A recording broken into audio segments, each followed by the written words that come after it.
और हम बात करने वाले हैं सेल शेप। किसकी बात करेंगे? किसकी बात करेंगे? Cell shape. अपन ने कल पढ़ा था कि सेल क्या है, ठीक है। सेल क्या है, सेल के टाइप्स भी पढ़ लिए थे, ठीक है। सेल क्या है ये हमने बता दिया था कल। स्ट्रक्चर और फंक्शनल यूनिट क्या कहलाता है? सेल क्या कहलाता है? जिसको डिस्कवरी किसने किया था? रॉबर्ट हुक ने किया। क्या कहता? 1665। वो भी किसमें? लेट स्लाइस में। किसमें? लेट स्लाइस में। तो पहला जो लिविंग सेल है उसकी डिस्कवरी किसने की? ल्यूवेनहॉक। किसने की? ल्यूवेनहॉक ने क्या किसकी डिस्कवरी की थी? ल्यूवेनहॉक ने लिविंग सेल की डिस्कवरी की। किसने करी थी? लिविंग सेल की डिस्कवरी ल्यूवेनहॉक ने करी, ठीक है। अब सेल थ्योरी आ जाती है इसके बाद। कल पढ़ने के बाद अपन ने जो देखा क्या जाती है अब? Cell theory. सेल थ्योरी किसने दी थी? स्वीडन एंड स्वान ने दी। किसने दी थी? स्वीडन एंड स्वान ने थ्योरी दी थी। किसने दी थी? स्वीडन एंड स्वान ने दी थी। किसने दी थी? स्वीडन एंड स्वान, ठीक है। याद रखिएगा, याद रहेगा, ध्यान में रखा। स्वीडन एंड स्वान ने स्वीडन एंड स्वान। ये सेल थ्योरी थी। अब सेल थ्योरी में उसने बताया था कि जितने भी सेल्स होते हैं, वो जो सेल्स है जैसे प्लांट सेल होता है, एनिमल सेल होते हैं, वो सब किससे मिलकर बने होते हैं? सेल से बने होते हैं। किससे मिलकर बने होते हैं? सेल से। मतलब सेल क्या हो जाएगा? बेसिक यूनिट ऑफ लाइफ हो जाएगा। क्या हो जाएगा? बेसिक यूनिट ऑफ लाइफ हो जाएगा। और सेल क्या है? सबसे फाउंडेशन पार्ट है। कौन सा पार्ट है? और पूरा स्ट्रक्चर बनाने का काम भी वही करता है। अब सेल स्ट्रक्चर के बेसिक्स पे भी सेल को डिवाइड किया गया। जैसे स्ट्रक्चर के बेसिक्स पे कैसे डिवाइड किया गया तो तुमको मैंने बताया हुआ है। कैसे डिवाइड किया गया पता है ना? हाँ या ना? नहीं पता है? कल बताया था मैंने। सेल का टाइप जो होता है वो स्फेरिकल भी होता है। कैसा होता है? कैसा होता है? तो अगर सेल शेप की बात करें, किसकी बात करेंगे अपन? शेप की। तो उसका अलग अलग है। जैसे कि अमीबा है वो इस टाइप का शेप है। ये बीच में क्या होता है? इसके न्यूक्लियस है। क्या है ये? न्यूक्लियस। और इस तरफ जो होता है पूरा वो वॉक्यूल्स होता है। वो इस डबल शेप में होता है, लाइन खींची होती है इस। ये जो होता है वो वॉक्यूल होता है। क्या होता है? वैक्यूल, ठीक है। और ये जो होता है ये वो क्या होता है? सूडोपोडिया होता है। क्या होता है? सूडोपोडिया। और ये कौन सा होता है? Surface area. Surface area of body. Surface area. इससे क्या करता है? ये फूड इनटेक करता है। क्या करता है? Food intake. तो सबका जो सेल का शेप एंड साइज है वो सबका क्या होता है? अलग अलग होता है। क्या होता है? अलग अलग होता है। ये किसका स्ट्रक्चर हो गया? अमीबा का स्ट्रक्चर। कैसा है? जो यूनिसेलुलर है। कैसा है? यूनिसेलुलर। इसके बाद एक ही सेल है। सभी वर्क परफॉर्म करने के लिए एक ही सेल है। मतलब all work function perform by single cell से ही परफॉर्म होते हैं। ये भी ध्यान रखें, ठीक है। अमीबा का। इसी तरह से पैरामीशियम होती है। कौन सी होती है? पैरामीशियम। बैक्टीरिया वगैरह सब मैंने बता रखे हैं तुमको, बताया ना। कुछ ऐसे शेप के भी होते हैं, ठीक है। कुछ इस शेप के भी होते हैं, ठीक है। तो ये तो हो गया ऑर्बिट, तो ये हो गया स्पॉट। अब जैसे हमारे बॉडी में नर्वस सिस्टम होता है। क्या होता है? इस तरह से नर्वस सिस्टम का डायग्राम बना रखा है। ये न्यूक्लियस हो गया। क्या हो गया? न्यूक्लियस। और ये इस तरह से डायग्राम बना हुआ है। देखा आपने? Yes sir.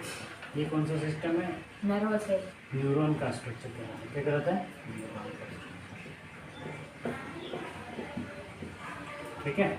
इसको डेंड्राइट बोलते हैं। क्या बोलते हैं? ये अभी थोड़ी देर बाद अपन वैसे क्लास में अच्छे से पढ़ेंगे, ठीक है। ये माइलिन शीट है। क्या है? इसके बारे में अच्छे से बता दूंगा आपको। और ये सिनेप्टिक नॉड। क्या है? सिनेप्टिक नॉड, ठीक है। यहाँ पे पॉइंट्स होती हैं ऐसे। और ये डेंड्राइट हो गया, और ये जो जा रही है ब्रांच बीच में ये पूरा, उसको एक्सॉन बोलते हैं। क्या बोलते हैं? याद रह जाएगा। Dendrite, axon, myelin, synaptic node. ये क्या न्यूरॉन का स्ट्रक्चर है? किसका स्ट्रक्चर है? न्यूरॉन। न्यूरॉन क्या है? ये नर्वस सिस्टम का एक पार्ट है। हमारे बॉडी में बहुत सारा न्यूरॉन पड़ा रहता है, पूरा पूरा बॉडी में बहुत सारे न्यूरॉन्स, एक नहीं होता हमारे बॉडी में, बहुत सारे लाखों में होते हैं। तो वो न्यूरॉन का काम क्या है? मैसेज को कलेक्ट करना। क्या मैसेज कलेक्ट करना? जो भी एनवायरनमेंट में चेंज है, स्टिमुली, इसको कलेक्ट करना, स्टिमुली, उस स्टिमुली को कलेक्ट करना और उस मैसेज को ट्रांसफ़र करना one part of the body से another part of the body. मतलब उस मैसेज को ट्रांसफ़र करना एक पार्ट से, जैसे यहाँ पे मेरे को अगर पेन चुभी तो वो मैसेज कलेक्ट किया और वो कहाँ तक पहुँचा, जाके इस नॉर्थ से होते हुए माइंड तक पहुँच गया। कहाँ तक पहुँच गया? ब्रेन। कहाँ तक? फिर ब्रेन अपना रिफ्लेक्स एक्शन देता है, जो एक्शन देता है अगेंस्ट एग्रेशन। ठीक है, ये इसके बारे में अपन डिटेल स्टडी करेंगे 10th में। इसमें करेंगे अभी इतना ही पढ़ना है, और इसका फंक्शंस के बारे में नेक्स्ट चैप्टर में पढ़ने वाले हैं अपन। ठीक है, हाँ, इसमें भी होगा पर आगे होगा, अभी नहीं है इतना। ठीक है, याद रह जाएगा। फिर कुछ स्ट्रक्चर तुमने देखा होगा, सेल के व्यू भी होते हैं, इस टाइप भी होते हैं, कुछ स्फेरिकल्स भी होते हैं, कुछ ऐसे लॉन्ग टाइम पे से भी इस टाइप से भी स्ट्रक्चर्स होते हैं। सबका अलग अलग होता है सेल साइड। ठीक है, हमारे बॉडी में बहुत सारे स्ट्रक्चर्स हैं। जैसे बोन सेल की बात करूँ, किसकी बात करूँ मैं? Bone cell. किसकी बात करूँ? तो इस टाइप से होता है बोन सेल। तो बोन सेल का स्ट्रक्चर्स इस टाइप से दिखा है। तो सबके स्ट्रक्चर्स जो सेल के हैं वो क्या है? अलग अलग है। क्या है? अलग अलग। याद रहेगा। ये जैसे अब यूँ इस टाइप से होते हैं, ये कौन से हो गए? मसल सेल के हो गए। कौन से हो गए? Muscle cell. सबके बॉडी के स्ट्रक्चर जो है अलग अलग, बॉडी में जो सेल के स्ट्रक्चर होता है वो सबके अलग अलग होते हैं। ध्यान दीजिएगा। जैसे मैंने बैक्टीरिया सेल के बारे में बताया था, इस टाइप से बैक्टीरिया मैंने बताया था, तुमको बताया था। इस टाइप से बैक्टीरिया रहता है। तो ये बैक्टीरिया का स्ट्रक्चर तो सबका अलग अलग है स्ट्रक्चर। ध्यान दीजिएगा। तो सेल के शेप और साइज के सभी सेल के अलग अलग होते हैं। याद रखिएगा। तो ये सेल शेप और साइज हो गया। अब बात करेंगे अपन साइटोप्लाज्म में। कल पढ़ रहा था तुम्हारे को, मैंने बताया था कि साइटोप्लाज्म में क्या क्या प्रेजेंट होता है। साइटोप्लाज्म में क्या क्या प्रेजेंट, ध्यान में रखना पड़ेगा। क्या क्या था, क्या क्या बोला था मैंने? सबसे पहले मैंने बोला था, देखो सेल स्ट्रक्चर की बात करें, सेल स्ट्रक्चर अगर बात करेंगे तो सेल स्ट्रक्चर में 3 चीज़ें बनी के आती हैं। एक तो होती है प्लाज्मा मेम्ब्रेन, न्यूक्लियस और plasma membrane, nucleus, cell membrane. Cell, ये 3 चीज़ें तुमको ध्यान में रखनी है। ठीक है, तीनों थ्योरी मैंने बता रखी हैं। प्लाज्मा मेम्ब्रेन, सेल मेम्ब्रेन अलग अलग चीज़ें नहीं है। कभी मैं बदलता हूँ तो उससे क्लियर हो जाएगा। देखो अभी ध्यान से देखना मैं क्या बता रहा हूँ। ठीक है, अब देखोगे डिस्कोइडेड यानी क्या होता है?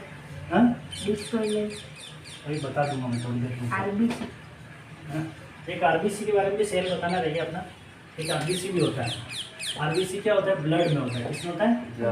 ब्लड में होता है। किसमें होता है? इसको रेड ब्लड सेल बोलते हैं। क्या बोलते हैं? Red blood cell. Red blood cell बोलते हैं। ब्लड 2 टाइप से होते हैं। एक तो होती है ब्लड कार्पल्स। क्या होती है? ब्लड कार्पल्स है, ब्लड कार्पल्स होती है। और एक होती है प्लाज्मा। क्या होती है? प्लाज्मा। अब फिर प्लाज्मा होती है कैसे हुई? RBC, WBC, red blood cell, red और ब्लड सेल, प्लेटलेट्स। क्या होते हैं? प्लेटलेट्स। ये अपन डिटेल स्टडी करने वाले आने वाले टाइम में। ठीक है, आने वाले टाइम में अपन स्टडी करने वाले हैं। ठीक है, आने वाले टाइम में इसको अपन पढ़ने वाले हैं। क्या है ये सब बाद में पढ़ने वाले हैं अपन। अभी इतना ध्यान रखो कि आरबीसी भी क्या है? सेल। क्या है? सेल। सेल। याद रखिएगा। अब मैं जिसकी बात कर रहा हूँ ध्यान से सुनना। अब मैं बात कर रहा हूँ सेल स्ट्रक्चर की। किसकी? Cell structure. Structure of the cell. Cell structure में क्या आता है? पहले नंबर पे आता है प्लाज्मा मेम्ब्रेन। क्या आता है? Plasma membrane. प्लाज्मा मेम्ब्रेन, जिसको अपन सेल मेम्ब्रेन भी बोलते हैं। क्या बोलते हैं? Cell membrane. सेल मेम्ब्रेन भी बोलते हैं। सेकंड नंबर पे आता है न्यूक्लियस। थर्ड आ गया सेल वॉल। सेल वॉल जो होता है केवल किसमें होता है? प्लांट्स। ओनली इन प्लांट्स में। किसमें होता है? प्लांट्स। ये याद रखिएगा। ठीक है, मैंने कल बताया था कि लॉन्गेस्ट सेल कौन सा है। ठीक है, और अगर बात करें ह्यूमन बॉडी में लॉन्गेस्ट सेल की बात करें तो लॉन्गेस्ट सेल ह्यूमन बॉडी में क्या है? नर्व सेल है। क्या है? ह्यूमन बॉडी में लॉन्गेस्ट सेल क्या है? Nerve cell. याद आ जाएगा? जो कितने होती है? 1 मीटर से भी लंबी होती है। कितनी होती है?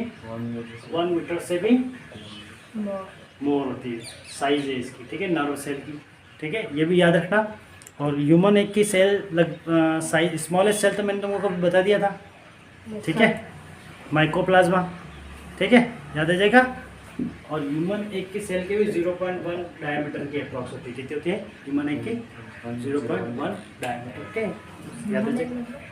ह्यूमन एक मतलब ह्यूमन एक होता है जैसे स्पर्म और ओव्यूल्स, उनकी बात कर रहा हूँ। इसके अरे 0.1 एम डायमीटर। ये ह्यूमन एक के कौन से होते हैं? ह्यूमन एक हो गया 0.1 mm डायमीटर। और ह्यूमन एक क्या क्या होते हैं? स्पर्म और ओवम, ठीक है, याद रखिएगा, इतना ध्यान में रखना, ठीक है। अभी मेम्ब्रेन, प्लाज्मा मेम्ब्रेन क्या है? ये ट्रांसपेरेंट मेम्ब्रेन है। क्या है? Transparent membrane. Transparent membrane. और न्यूक्लियस कहाँ पर है? देखो, अगर किसी सेल की स्ट्रक्चर की बात करें तो ये मान लो सेल है। क्या है? सेल। मतलब गाल सेल होती है, गाल सेल होती है, इसके बीच में बीचों बीच जो होता है वो न्यूक्लियस होता है। क्या होता है? इस तरह से न्यूक्लियस होता है, ठीक है। अब न्यूक्लियस का स्ट्रक्चर देखेंगे तो इस टाइप का राउंड स्फेरिकल स्ट्रक्चर है और इसके बीच में इस तरह थ्रेड टाइप के स्ट्रक्चर होंगे। और ये थ्रेड टाइप का स्ट्रक्चर जो होगा वो क्या होगा? क्रोमोसोम। क्या होगा? क्रोमोसोम। और न्यूक्लियस के अंदर भी क्या होता है? न्यूक्लियोइड होता है। क्या होता है? न्यूक्लियोइड। न्यूक्लियोइड होता है। क्या होता है? न्यूक्लियोइड होता है। ये ध्यान रखना क्रोमोसोम। और ये थ्रेड टाइप होता है, क्रोमोसोम होता है। क्या होता है? इस टाइप का स्ट्रक्चर होता है। और एक ह्यूमन बॉडी में कितने क्रोमोसोम होंगे? 46। कितने होंगे? 46 क्रोमोसोम होंगे। कितने होंगे? क्रोमोसोम। हाँ, क्रोमोसोम 46 क्रोमोसोम होंगे। किसमें? ह्यूमन में। सब में अलग अलग होते हैं, ठीक है, याद रखिएगा। सेल है। अब ये यहाँ पर मान लो ये लिक्विड भरा हुआ है, यहाँ पर क्या होता है? प्लाज्मा मेम्ब्रेन होता है। क्या होता है? प्लाज्मा मेम्ब्रेन इस तरह से बाउंड रहेगा, ठीक है, याद रखिएगा। और लास्ट में जो होगा वो होगा सेल वॉल। क्या होगा? Cell wall. प्लांट सेल में होता है सेल वॉल, ये भी ध्यान रखना। सेल वॉल क्या है? प्रोटेक्शन लेयर है। क्या है सेल वॉल? Protection layer. जो केवल किसमें होता है? Plant cell. प्लांट सेल में, ठीक है, याद रहेगा। अब मैं बात कर रहा हूँ, पहला पॉइंट है हमारा जो प्लाज्मा मेम्ब्रेन। क्या कौन सा पॉइंट है पहला? Plasma membrane. Plasma membrane. Cell wall बाद में पढ़ेंगे, न्यूक्लियस को भी बाद में पढ़ेंगे। बस अभी फर्स्ट नंबर पे क्या पढ़ रहे हैं? Plasma membrane. क्या पढ़ रहे हैं? प्लाज्मा। प्लाज्मा मेम्ब्रेन का मेन काम क्या है? अगर इसका फंक्शन पूछा जाता है मेनली, क्या पूछा जाता है? मेनली क्या पूछा जाता है? फंक्शन, है ना। तो सेल का ये आउटर मोस्ट कवरिंग सेल है। क्या है? Outer most covering area of cell, outer most covering. दूसरा क्या है? ये ट्रांसपेरेंट होती है। क्या होती है? ट्रांसपेरेंट। कैसी होती है? ट्रांसपेरेंट होती है। कैसी होती है? ट्रांसपेरेंट, ठीक है। मोस्ट इम्पोर्टेंट ट्रांसपेरेंट है। ट्रांसपेरेंट होता था, क्या करता है ये? अलाउ टू सब्सटेंस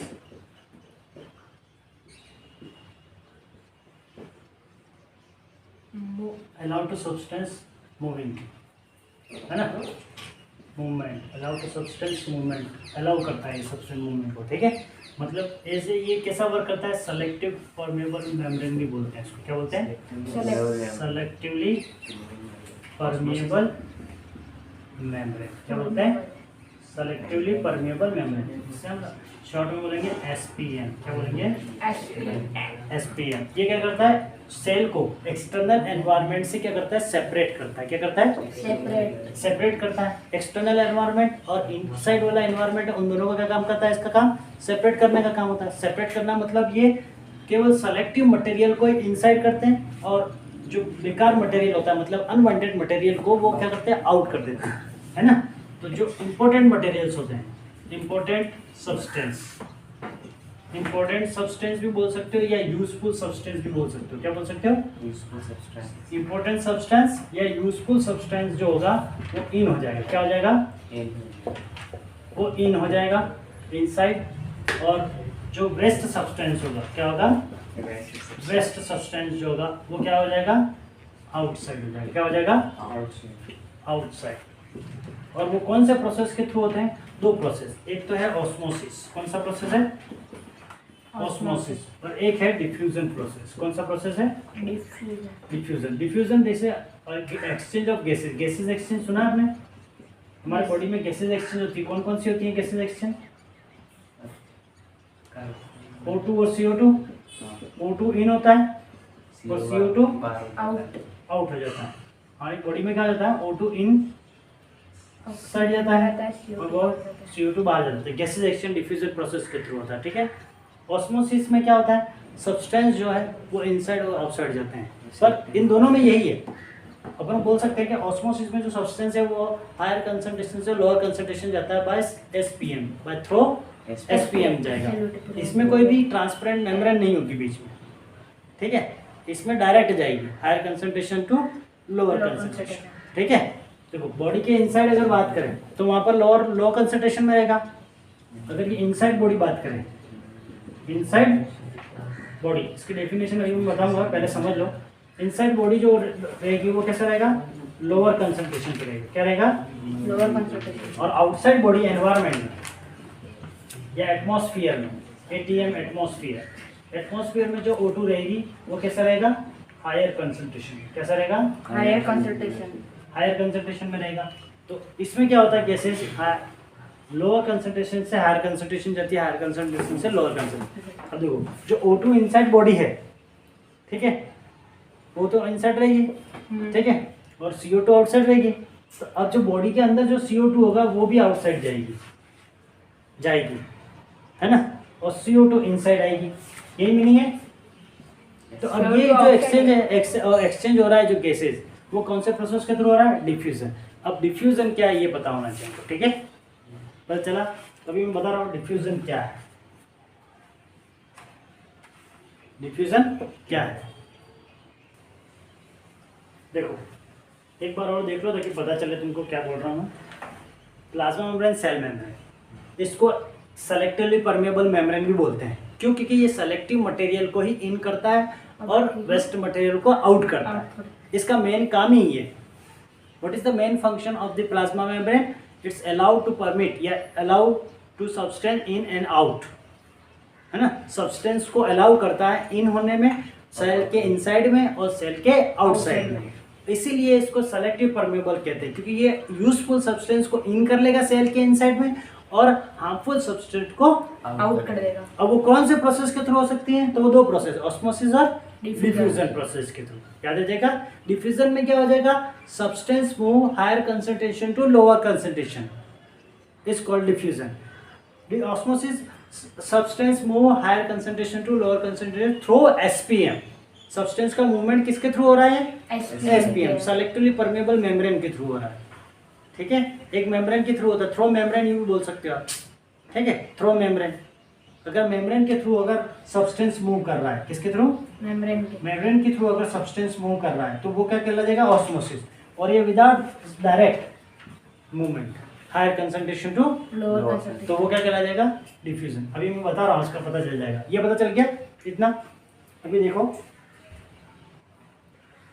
ऑस्मोसिस और डिफ्यूजन क्या है। डिफ्यूजन क्या है? सब्सटेंस जो है, सब्सटेंस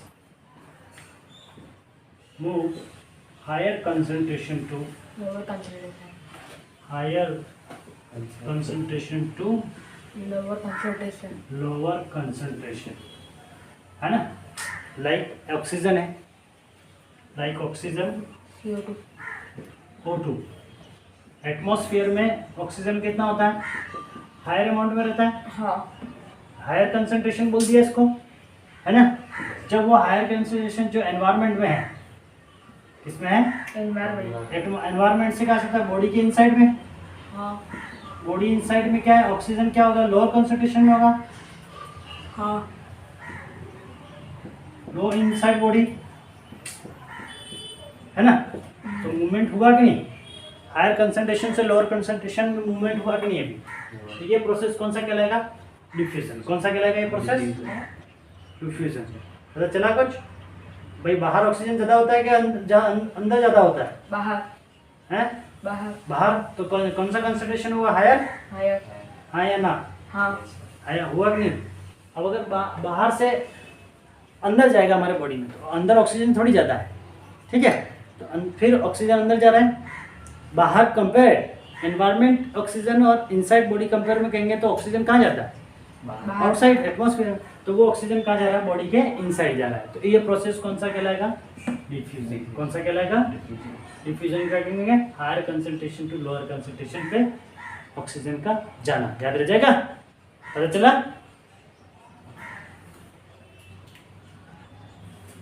देखो डिफ्यूजन क्या है, सिंपल है, सब्सटेंस, सब्सटेंस मतलब कोई भी सब्सटेंस, पर यहाँ पर स्पेशली क्या है, गैसेज एक्सचेंज की बात कर रहे हैं। किसकी बात कर रहे हैं, गैसेस एक्सचेंज।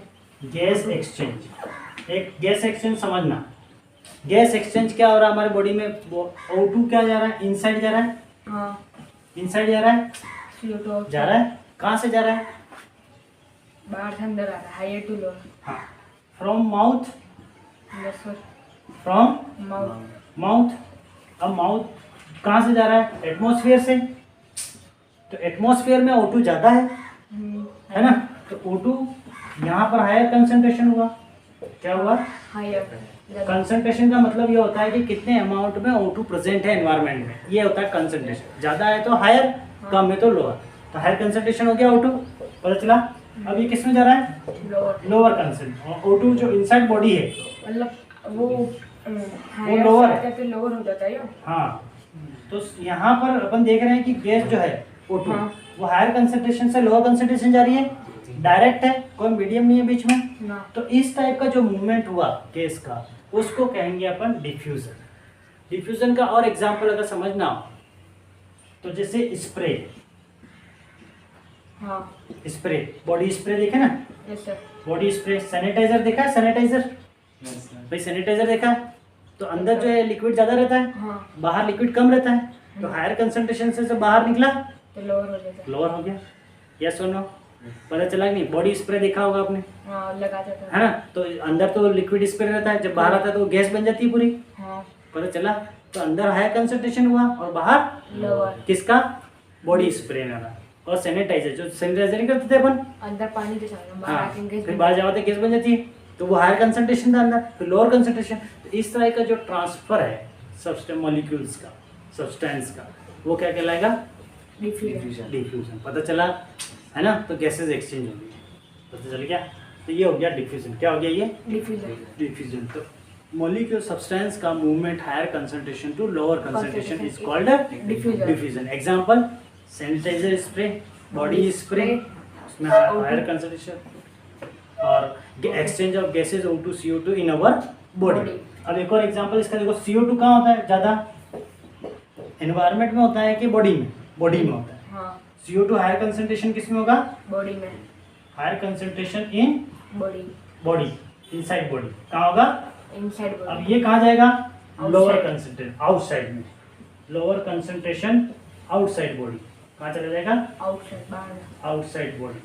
तो ये CO2 जा रहा है बाहर, हाँ है ना, और ये O2 इन हो रहा है, O2 अंदर है, CO2 बाहर ठीक है, CO2 आउट हो रहा है। तो ये जो एक्सचेंज है पूरा, ये जो एक्सचेंज है उसको क्या कह देंगे अपन, डिफ्यूजन। डिफ्यूजन कह देंगे। क्या कह देंगे, डिफ्यूजन। समझ में आया।